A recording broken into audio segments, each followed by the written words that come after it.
அஸ்ஸலாமு அலைக்கும்.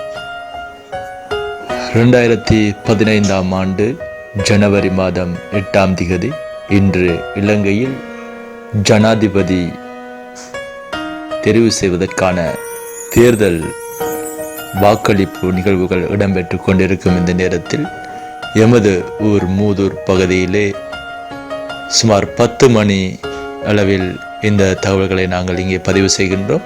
மூதரை பொறுத்தவரையிலே வாக்களிப்புகள் மிக சிறப்பாக இடம்பெற்று கொண்டிருக்கின்றது. மக்கள் எந்தவித அச்சமுமின்றி வாக்களித்து கொண்டிருக்கின்றார்கள். மூதரை பொறுத்தவரையிலே ஒரு ஆட்சி மாற்றத்தை விரும்பக்கூடிய மக்கள் எமது ஊரில் அதிகமாக காணப்படுவதனால் பெரும்பான்மையான மக்கள் ஒரே பக்கம் வாக்களிக்க வேண்டும் என்ற தீர்மானத்தை எடுத்ததற்கு அமைய இந்த பகுதியிலே எந்தவித பிரச்சனைகளும் இல்லாமல் எந்தவித அசம்பாவிதங்களும் தேர்தல் வன்முறைகள் இடம்பெறாத வகையிலே இங்கு மிக சிறப்பான வாக்களிப்புகள் இடம்பெற்று கொண்டிருக்கிறது என்பதனை இந்த நேரத்தில் நாங்கள் இங்கே பதிவு செய்ய விரும்புகின்றோம்.